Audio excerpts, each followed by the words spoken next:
May pangalawang pagkakataon pa nga ba sa pag-ibig? Ihanda ang puso, dahil si Gong Mayong ay magpapakilig sa bagong K-drama ng TVN, Second Shot at Love, sa sentro ng kwento ay si Han Ji-joo, isang babaeng may kontrol sa pag-inom, na muling nagtagpo sa kanyang unang pag-ibig, si Yo-jun, isang lalaking galit sa alak. Dahil dito, napilitang magbago si Hanji, ginagampanan ni Gong Mayong ang karakter ni Si Yo-jun, isang respetadong head ng public health center na iniwan ang kanyang matagumpay na karera sa Seoul para bumalik sa kanyang bayan.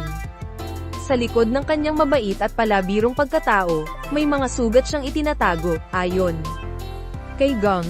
Naakit siya sa drama dahil sa masayang script at sa pagkakataong maipakita ang kakaibang anyo ng kanyang pag-arte.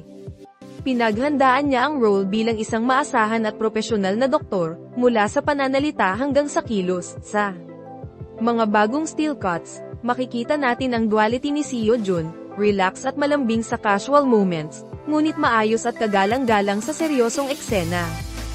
Aasahan mo ang romansa, drama sa pamilya, at malupit na chemistry ng mga cast. Second Shot at Love, mapapanood na simula May 12, kaya Chingdol, huwag kalimutang i-like, mag-comment, at mag-subscribe para sa pinakabagong K-drama updates.